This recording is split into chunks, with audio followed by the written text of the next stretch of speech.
You touch one knob on my gun, sweetheart, and I will have you back in your little contractor trailer before lunch. The computer girl does not talk on my gunline. You watch, you do not touch. We were dropping steel on target before your software was a twinkle in some 22-year-old's eye. Staff Sergeant Dylan Boyce said it loud. He said it came off the concrete in sheets. The way men say things when they want to be overheard. He stood between the woman and the howitzer. His boots were planted in the chewed grass. His arms were crossed over a chest.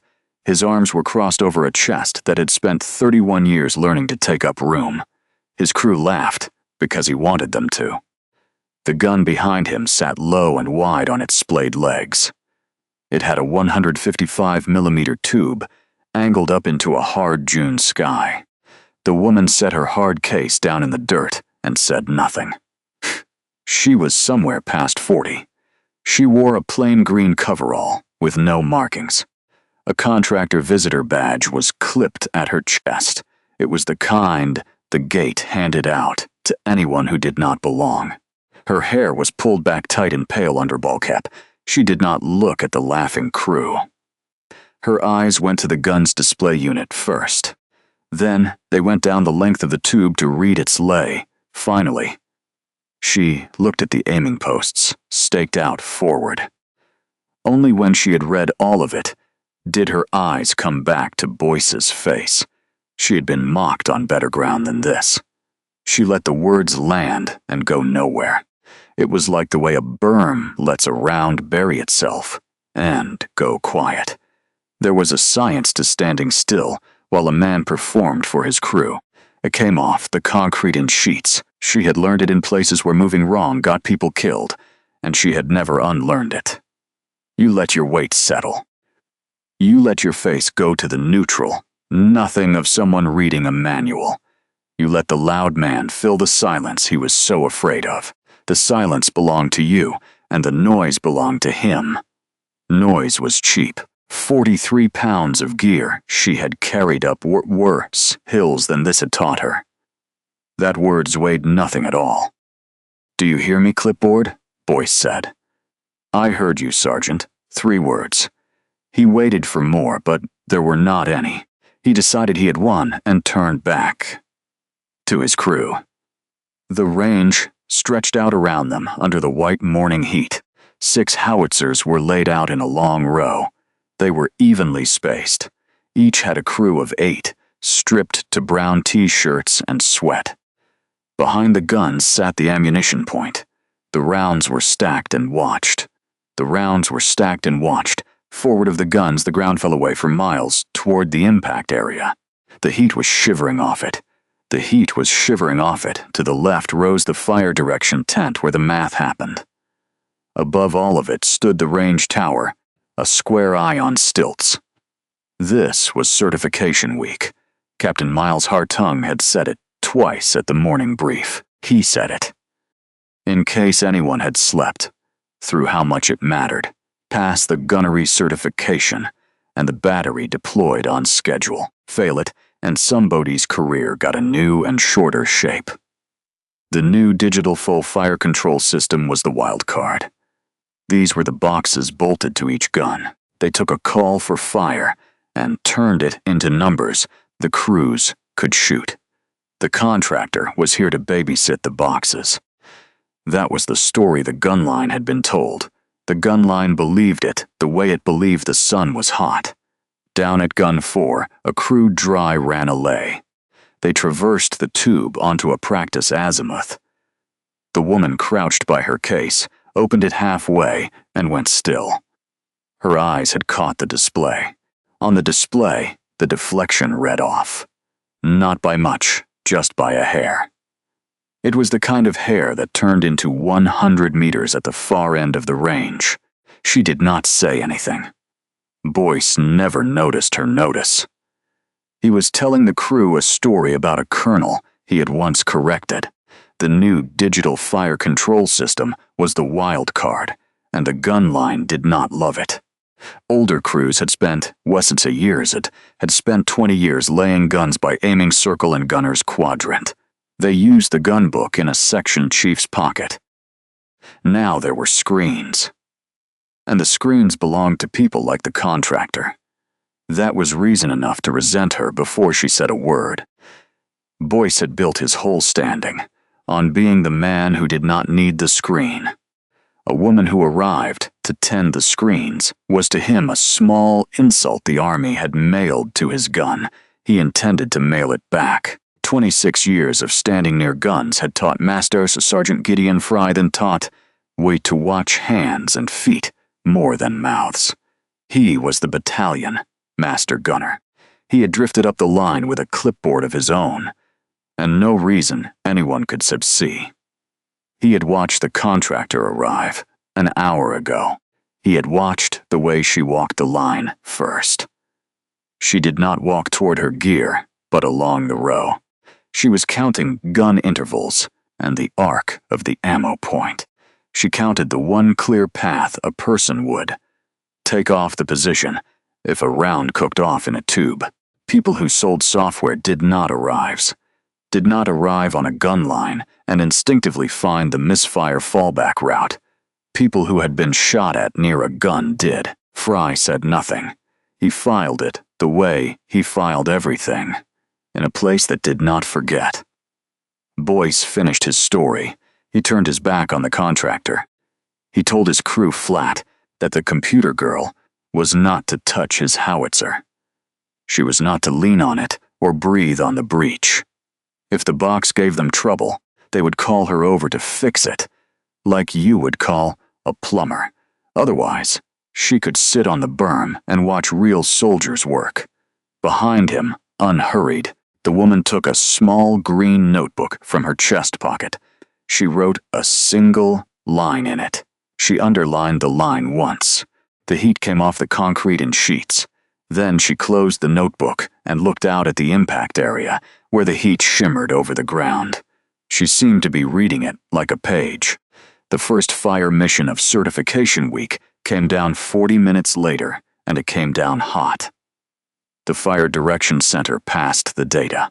The guns laid on it. Gunners were spinning hand wheels. The tubes were swinging and settling like compass needles finding north. Down the line, the section chiefs called ready. It was one after another, in a rolling chant. The command to fire ran toward the guns. Gun 4 hung. A fault flag sat red on the display. The lay would not confirm. The gunner thumbed the panel and got nothing. He thumbed it again. Hartung's certification clock was running. Certification clocks did not care whose fault it was. There it is, Boyce said, loud enough for the tower. There is your $1 million box. The bird flew fine before they bolted a laptop to my gun. It is the software. It has been the software since these people showed up. He said people the way some men said weather. The woman crossed to gun 4. She did not hurry, and she did not ask permission. Boyce was too busy narrating to stop her. She read the display. She read the breech. She put 2 fingers on the gunner's quadrant and read that too.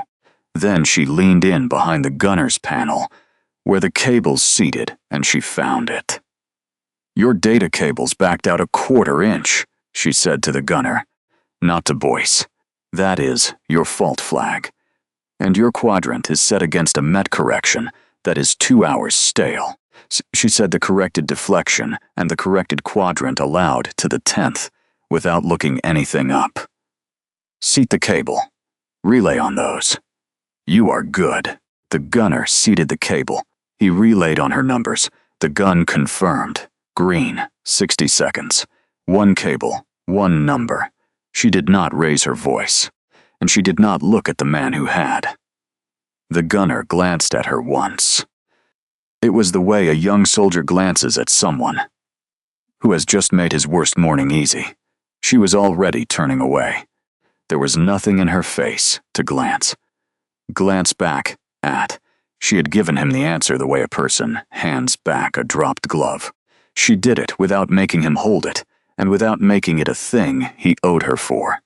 That, more than the number, was what Fry watched. anyone could know a fix. Almost no one gave it away. Clean with no tax of credit attached, especially in front of a man who just called her useless. People who needed to be seen could not do it. People who had spent years being the calm voice for frightened men did it without thinking. The mission shot. Gun 4's tube cracked back on its recoil. The round went out over the miles. A long moment later, the spotter in the tower called the rounds. Good, the line breathed. Between missions, the woman walked the line, once slow. Anyone watching her feet would have seen her counting again. She counted gun to gun, the ammo points arc, and the clear path off. Then she went back to the berm. Her spine was to the high ground, and her eyes were never quite still. She drank water without seeming to stop looking at anything. Fry came down to gun 4. He asked the gunner, easy, what the contractor had said. The gunner repeated the corrected quadrant to the 10th. Fry had been around guns longer than the gunner had been alive. He knew the short list of sheets, the short list of people who called quadrant to the 10th from memory while a fault flag screamed at them. None of the people on that list sold software. He looked across the line at the woman on the berm a beat too long. The beat was a question. Boyce was already telling it differently. He clapped his gunner on the shoulder.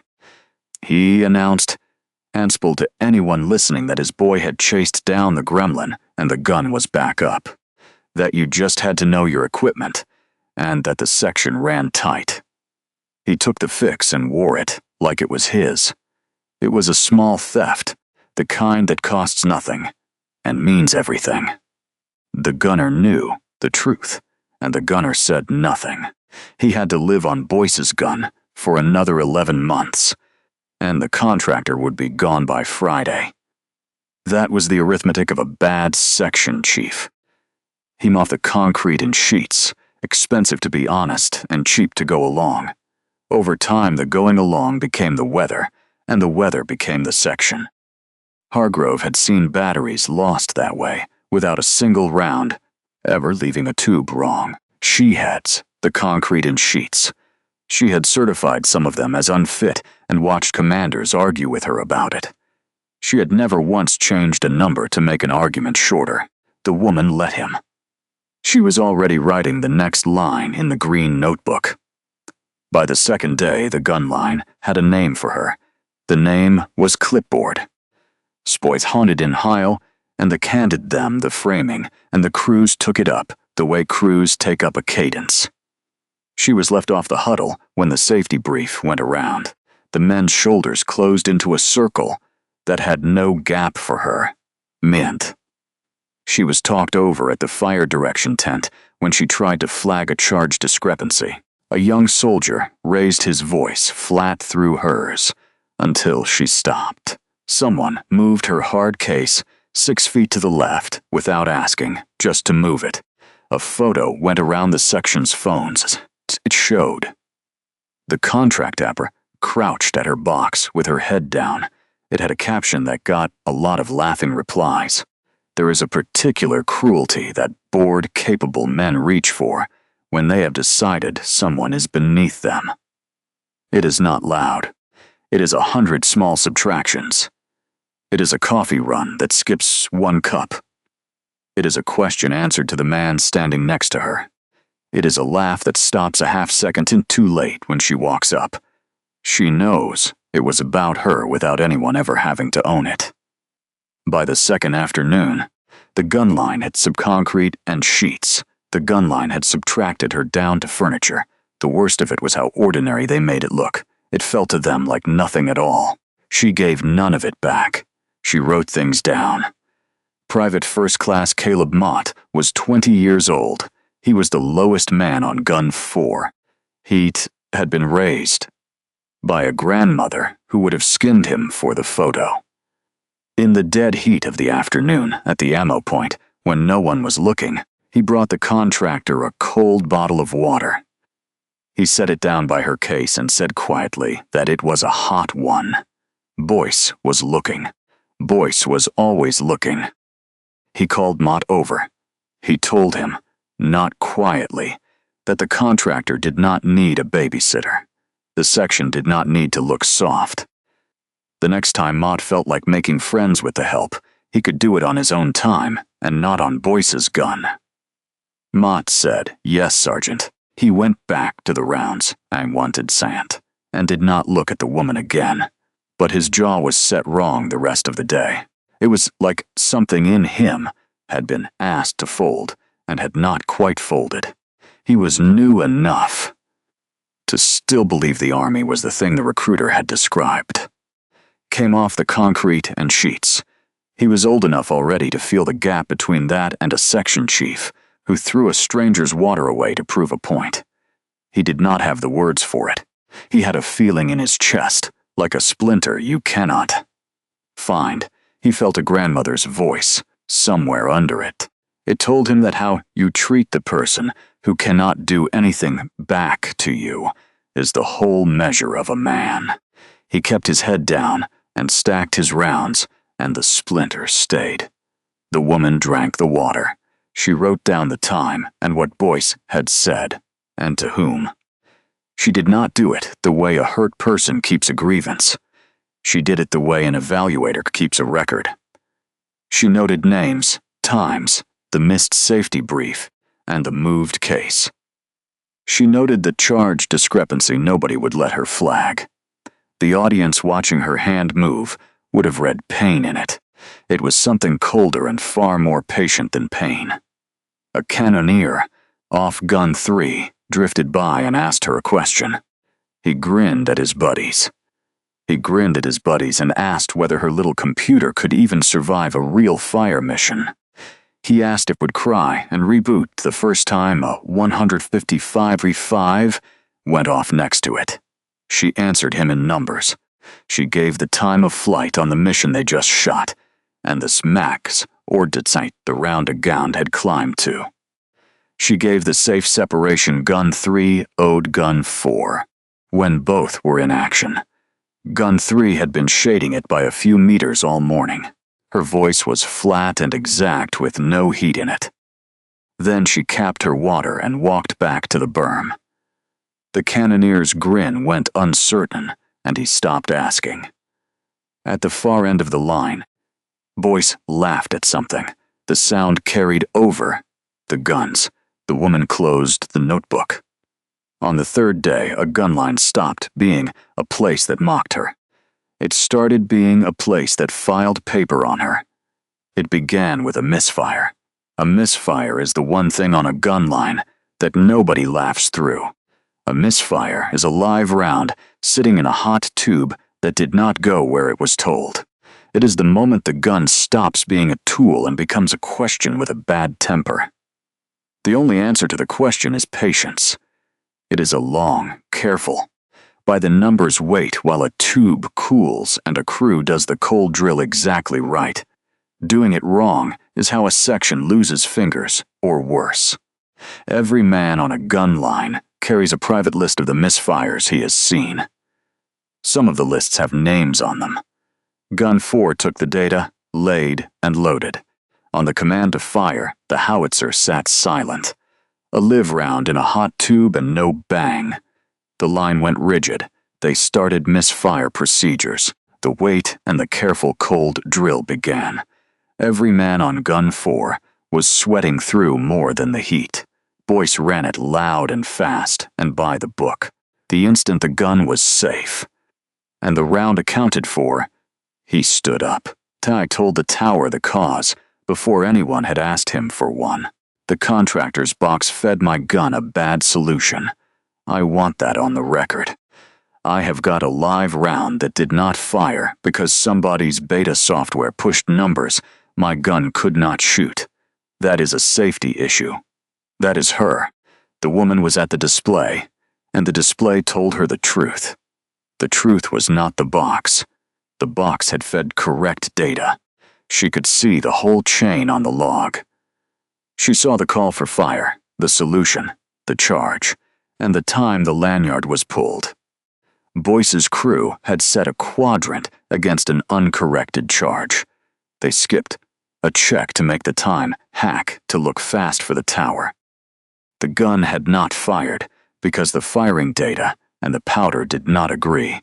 They did not agree because a man in a hurry had wanted to look good more than he had wanted to be right.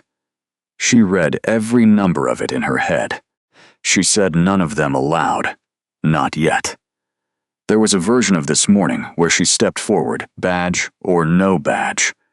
The heat came off the concrete in sheets. She could have laid the whole chain out in front of the tower. She could have exposed the stale charge, the skip check, and the heat came off the concrete in sheets, and the man who had hurried a live gun to look fast. She could have ended Boyce by lunch. She could have done it in 90 seconds. She had done harder things in less time. But she had learned something in a draw in Afghanistan, and in a dozen quieter rooms since. The truth lands hardest when it lands where everyone can see it, and no one can wave it away. A correction in a tent became one person's word against another's. A correction on the record, on the line, in front of the whole battery, became history. So she held the numbers. She let the man keep writing his own ending, one signature at a time. Boyce filed the paper. It was a formal range safety complaint naming the civilian contractor as the cause of an unsafe condition on the Gunline. It was filed on a range in certification week. That word unsafe had its own gravity, and off the concrete and sheets. Captain Hartung could not afford even the appearance of ignoring a safety complaint. The tower was watching, and a certification was on the line, so he had to act on it. The contractor's badge was flagged. Her access to the guns was restricted. She was told, not unkindly, to stand back from the line until it was sorted. She did one thing before she stepped back. She found the fire direction chief and spoke to him low. She told him exactly which uncorrected charge value to check before the next mission to the decimal. If Gun 4 shot it again the way it had just tried to, somebody was going to get hurt. It would not be a software problem. Master Sergeant Fry was close enough to hear it. He did not say anything. That night, the line was cold and the crews were in their cots. He went to the gun book, the handwritten record, every section kept of every round. He went to the fire direction log. He sat with a red-lensed flashlight and read them both against Boyce's complaint. What he read did not match what Boyce had written, not even close. Out at the edge of the line in the long blue dusk, the contractor stood with her flagged badge. She watched the guns go to shadow. She was the one person on the range who knew exactly what had gone wrong and exactly whose hands had done it.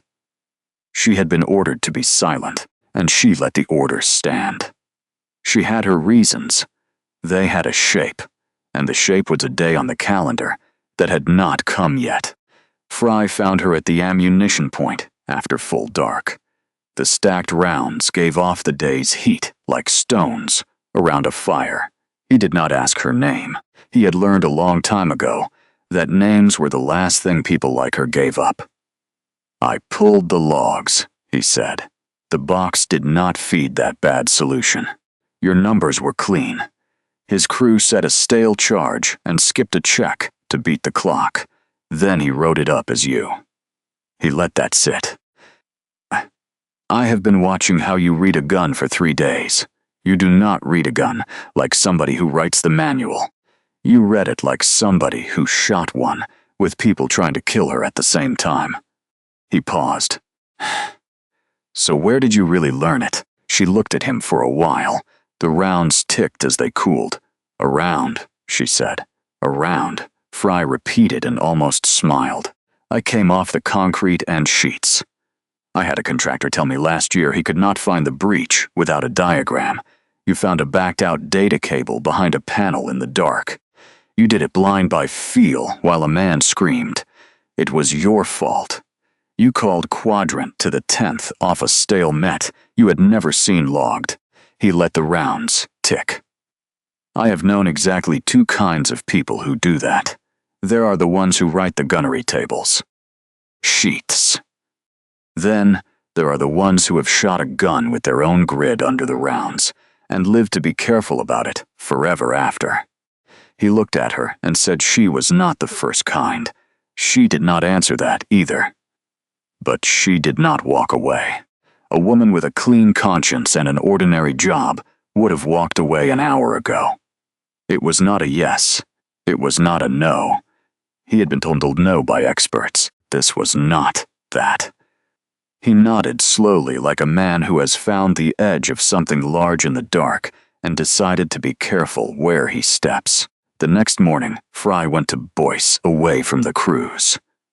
He told him plainly to withdraw, tow the complaint, and fix his section's gunnery before the certification mission.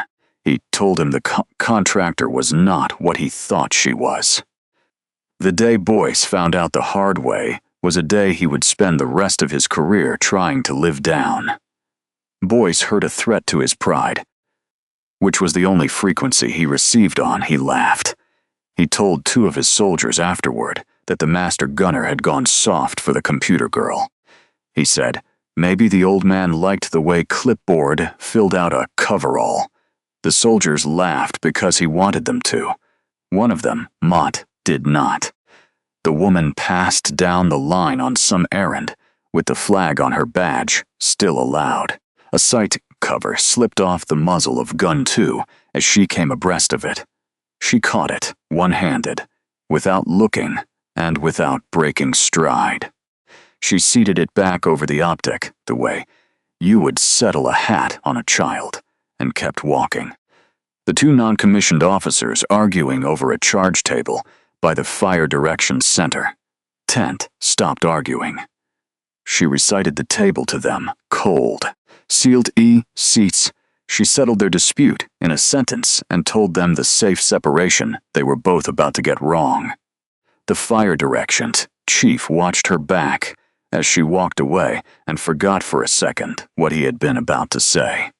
Alone, Fry laid it out for himself, the only way a master gunner knows how. By the numbers, he pulled Boyce's last 3 gunnery scorecards. He looked at the skipped safety steps. Logged, initialed, and waved through. He looked at scores that were a little too clean for. A section that shot to the clock. He saw the pattern the way you see a crack in a tube once you know to look. Then suddenly, it is the only thing you can see. The danger on this gunline was not the contractor. It had never been the contractor.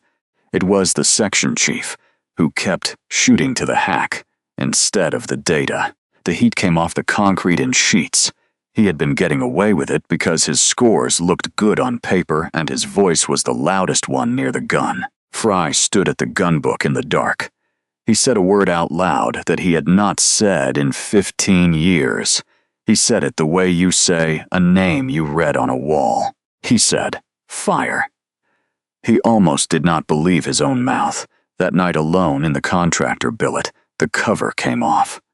The coverall hung over the back of a chair.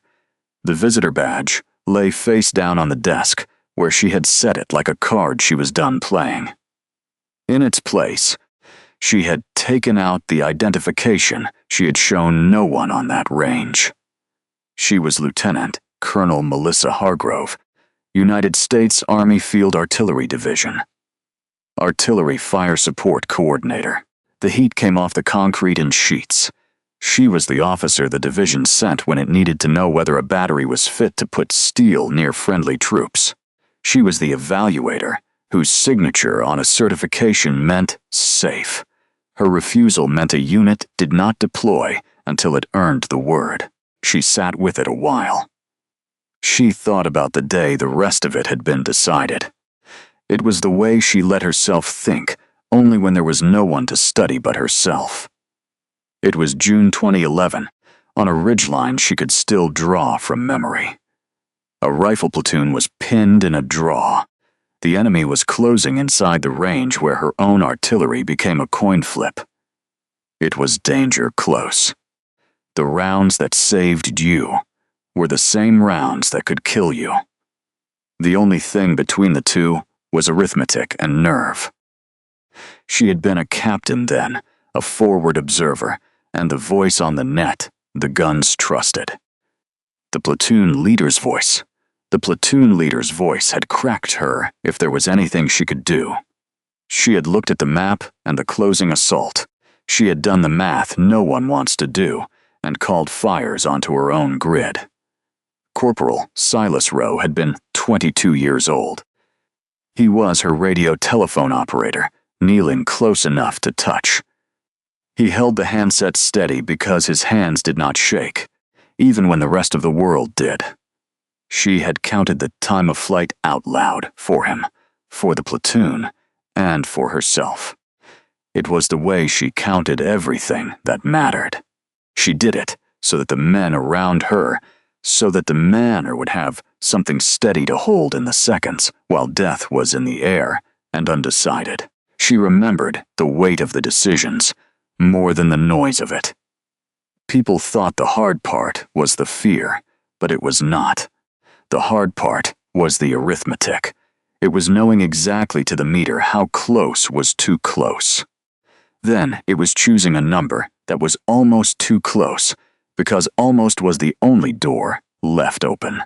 She had run the safe separation in her head with the assault 40 meters, front platoons, from the platoon's lead element, and rounds 40 seconds out. She had keyed the net and said the words that called the steel down onto a grid she could have touched. 40 seconds. 30 seconds. The rounds came down true and broke the assault. The platoon walked out of that draw alive on her arithmetic. The boy beside her did not. It was a short round, or a long one from the enemy's own mortars in the same terrible minute. The investigation never could say which, and she had concrete in sheets, and she had stopped needing it to. What she knew was that he had held the handset steady to the last second so her voice would reach the guns clean. Holding it steady had cost him the half-second of cover that might have been the difference. He had spent his life keeping her transmission clear. She had spent every year since making sure it had been worth something. She had carried the call sign out of that, draw the way you carry a stone in your boot for the rest of a war. Firebird. The net had started using it that week, and then it had spread the way names spread among gun bunnies. Then somebody had written the mission up, and it had become a thing they taught at the schoolhouse. It was a case study, a clean diagram of a terrible decision. It was a lesson in danger, close procedure with her grid at the center of it, and Rowe's name was nowhere on the slide. The young sergeants who had been in that draw had grown into master sergeants who had never forgotten the voice that walked them out. One of them, though she did not yet know it, none, had spent the last 3 days watching her read a gunline. He was slowly understanding why he knew her hands. The present came back. She saw the billet, the desk, and the badge face down. She was the evaluator. Boyce's section was unsafe, and she could prove it to the decimal. Boyce had handed her the proof himself, signed and dated in the shape of a false complaint. She made the quiet decision. She had been circling all week. She would let his paper run one more day. Came off the concrete in sheets. She would let it carry him right up to the certification mission. Then the truth would land where it belonged. It would not be in a tent or in a whisper. It would be on the record, on the line, in front of every man who had laughed. She turned Silas Rowe's worn dog tag over once in her fingers. The edges had gone smooth from 15 years of the same motion.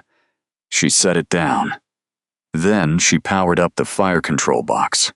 She pulled Boyce's section data one more time and read it in the dark. Every charge he had shaded, every check he had skipped, came off the concrete in sheets, and every number he had gotten wrong lit blue on the screen. It was a confession he did not know he had been writing. The morning before the certification mission, Boyce crossed the line that cannot be uncrossed. Her badge was flagged. Her standing was at the concrete nates. Her standing was at the bottom of the range. He had a crew that now believed the framing all the way down.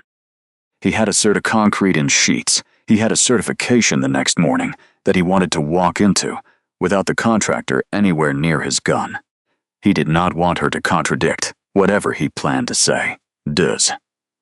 During a live equipment check with the tower watching and the crews working, he decided to be rid of her. "Mott," he said, "get the contractor off my gun line. She is flagged and she has got no business on the position. Walk her back to the berm." Caleb Mott looked at the hard case. He looked at the woman, and then he looked at Boyces. He was 20 years old, and caught between a lawful, sounding order and everything his grandmother had put in his spine. For one long second, the boy froze with his hands open at his sides. He was unable to make himself reach for her gear. Boyce did not wait. Impatience was the engine of everything he did. He stepped past Mott and grabbed the hard equipment case off the gun platform. He shoved it and sent it, skidding off the position, into the dirt. Then he put the flat of his hand on the woman's shoulder and pushed her back off the gun. It was 2 hard steps in front of the whole crew. The case hit the dirt and skidded, the small flat sound of its plastic on hard pan, and the latches rattling, was somehow louder on that gun line than any howitzer had been all week. Came off the concrete in sheets. A few $1,000s of fire control diagnostic gear, the property of the United States Army, was thrown in the dirt to make a point to a woman. The line reacted before it could stop itself. A cannoneer off gun 4 came half a step forward and caught himself. The gunner looked away hard at his sight, at anything. Mott's jaw set. You do not put hands on a person over a paperwork dispute in front of witnesses. Some animal part of every man there knew it even as the rest of them held still. The woman let it happen. She caught her balance. She walked to the case, crouched, and opened it, just far enough to put 2 fingers on the one component that mattered. She checked it the way a medic checks a pulse. It was fine. She closed the case. Then she stood and looked at the firing data, still glowing on Gun 44's display. She read the corrected solution his gun would need for the morning's mission out loud, level to the 10th. It was the very solution his section kept getting wrong, delivered like a teacher returning a test. Then, for the first time all week, she smiled at him. It was not a warm smile, and it was not an angry one. Soth. It was the smile of someone who had been waiting a long time and had just heard the first sound of the thing arriving. Boyce had insulted her for 4 days and gotten nothing. Now he got that smile, and it landed the concrete sheets, and it landed somewhere under his ribs and stayed there cold because he could not read it. Some part of him understood that not being able to read it was very bad. Across the line, Fry had seen the whole thing. He stepped close to Mott and said very low, "Write down what you just saw." Write down every word he said, and everything he did with his hands. Date it and sign it. Do it now while it is clean. Mott swallowed and got out his notebook. Boyce turned to his crew and told them the show was over and to get back to work. His voice was a half step too high. He did not see Mott already writing. He did not see Fry already walking toward the fire direction tent with the gunbook tucked under his arm. The certification fire mission, the seat staff at 0700 the next morning under a sky scrubbed clean. The battery laid for it sharp. Every crew was tight because the tower was full. The word had gone around. That division was sending someone to watch. A vehicle came up the range road and stopped at the base of the tower. Out of it stepped Colonel Ward Bellamy, the division artillery commander. He was the man who owned every gun in the division and most of the careers attached to them. He climbed to the tower without ceremony and stood with his hands on the rail, looking down the line. The Fire Direction Center worked the call for fire. The solution went to the guns. The section chiefs began their chant of ready down the line and over the fire direction net. They were clearing the evaluator onto the mission so the whole range would know who held the authority to pass or fail it. The call came to all stations. This net evaluating fire support coordinator has control. Firebird has control. The word moved down the line, the way a current moves under still water. Older heads came up. A platoon sergeant near Gun 1 went very still. The Fire Direction Chief, who had watched her recite a charge table, cold, set down his handset and stood up. A call sign on a fire direction net is not a nickname. It is a name the Army has decided to trust with live rounds. When it clears onto a mission, it means the voice that holds it has the authority to start and stop steel. Every gun bunny in Sheets, every gun bunny on that line had spent enough years on the net to feel the word land in the base of the spine before the brain had caught up. Some of them did not know the name. The ones who did went pale. It was Master Sergeant Gideon Fry. It was Master Sergeant aloud on the line, where the crews could hear a human voice, and not just a speaker. He said it looking straight at the woman in the plain coverall, standing by Gun 4's display, with her flagged badge still clipped to her chest. Firebird. Then he said the one sentence that landed it for the men too young to have been there. That is the voice that walked my platoon out of a draw in Afghanistan when the bad guys were inside danger, close. That is the officer they teach you about at the schoolhouse. She has been standing on your gun line for 4 days. The battery froze. It was not a salute or a parade. It was a working gun line going utterly and completely all at once. A cannoneer stood with a round half lifted. A gunner had his hand on the traverse. A chief stood with his mouth open on a command that did not come. No one called the line to attention because no one had to. 8 crews stopped at the same instant. It was the way a range stops the moment a voice insats. Everyone trusts, says the word. That means the world has just changed. Colonel Bellamy came down off the tower, walked the line to her, and stopped. In front of the whole battery, he said, Lieutenant Colonel Hargrove clear and carrying. She is the division's evaluator. She has the authority to pass or fail this battery this morning. Her call sign, for the few of you who somehow do not know it yet, is Firebird. Staff Sergeant Dylan Boyce stood beside Gun 4 and felt the bottom go out of the world by degrees. His face cycled through it for everyone to see. There was confusion first.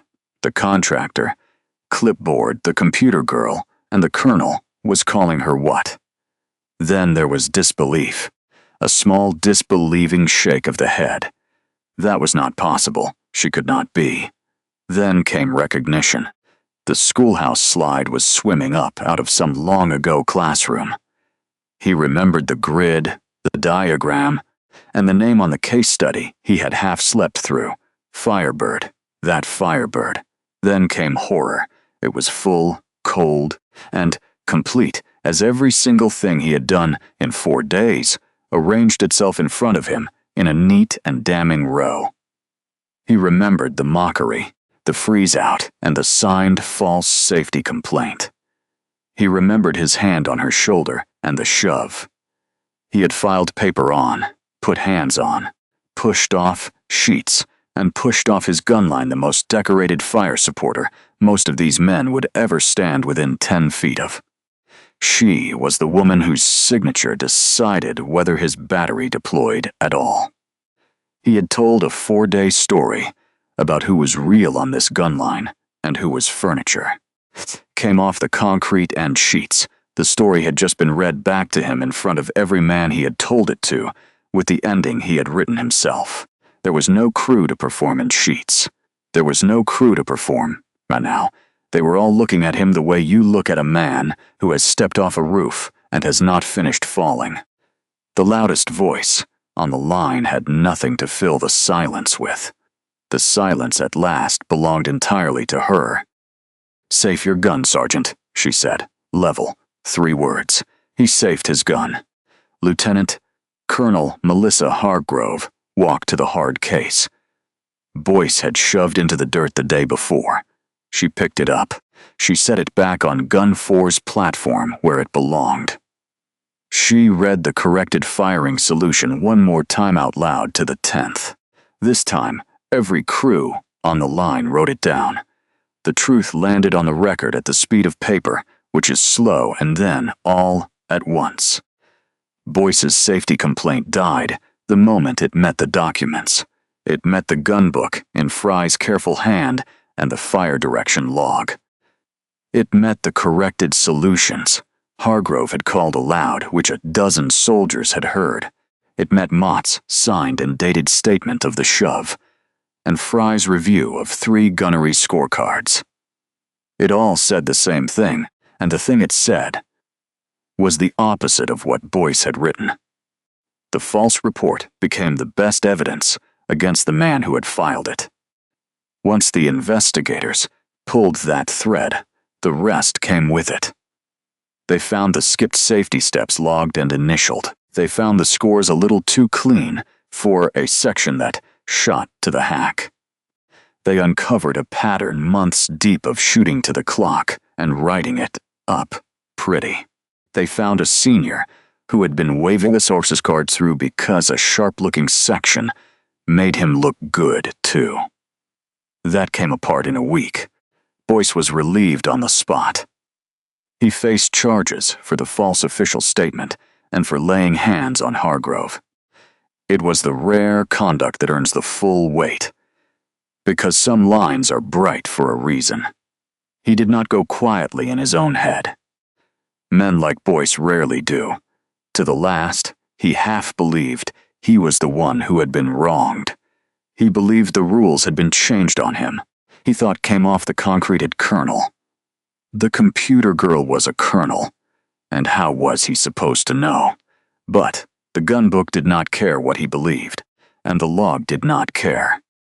The young private's steady handwriting did not care, and the corrected solutions a dozen soldiers had heard her speak aloud did not care. The record was the record. It was the thing he had tried to forge, and it was the thing that buried him. There was a justice in that, so clean it did not need a single raised voice to land. There was a lesson in it, that Hargrove never said aloud, because the best lessons on a gun line are the ones a unit teaches itself. The dangerous man had not been dangerous, because he was cruel, though he was. He had been dangerous because he shot to the clock instead of the data. He was dangerous because a system that rewarded clean-looking scorecards had let him. Finally, the one person on the range who could see it had been told to be quiet and made to wear a flagged badge. A battery is safe or it is not. Came off the concrete in sheets. The difference is whether the people who see the truth are allowed to say it. That was what she had really been there to certify. The howitzers were the easy part. The battery refired its certification mission that same morning on corrected data. Every charge was checked. Every solution was clean, and it passed. It was certified safe to put steel near living men, because the truth had gotten onto the line in time. The pass belonged to the crews who did it right and to the evaluator who had made them. Not one round of it was shot to a clock. Private First Class Caleb Mott had frozen at an order he knew was wrong rather than obey it. He had carried a bottle of water across a hot range to a woman. Everyone else was busy, deciding was nothing. He had written down the truth while it was clean. 2 days later, he stood in front of the battery, and heard his name said for the right reason. He was moved onto a leadership track under Master Sergeant Fry. Fry told him, only that the army needed more men who hesitated at the right things. At dusk, Lieutenant Colonel Hargrove walked alone to the battalion's memorial stone at the edge of the cantonment. The names were cut into granite in even rows. She found the one she always found. She rested 2 fingers 2 lines below it. Corporal Silas Rowe. He was the boy who had counted the seconds with her, whose hands had not shaken. He had held the handset steady while she did the math that let a platoon walk out of a draw. There was no speech in her, and there never was. There was only the old arithmetic of a debt that does not close. It is a debt that you carry the way you carry a stone. You pay a little of it every time you keep one more crew from getting hurt. Her secure phone lit against the dark stone. It was a message with a call sign at the top of it that she had been told 5 years ago was dead. It was a man whose body had never come home. Longbow. Under the call sign was a coded greeting only the 2 of them, the grave had known. Then there was a single line, naming a port city on the North African coast and nothing else. She read it twice. A dead man's call sign. A greeting only 3 of them had ever known. A port on a coast she could already see in her mind with white buildings, cranes, and the water going copper at dusk. If Longbow was alive, then a great deal of what she had been told 5 years ago was a lie. A great deal of what she had grieved was unfinished. Somewhere across an ocean, a thread she thought was cut was being tugged gently to see if she would feel it. She felt it. She looked once down the long, silent gun line. The howitzers had gone to black shapes against the last of the light. She looked at the granite. Where a boy's name was cut, she let herself stand in the place, between an old debt and a new one, for exactly as long as she allowed herself anything. Then she closed the screen.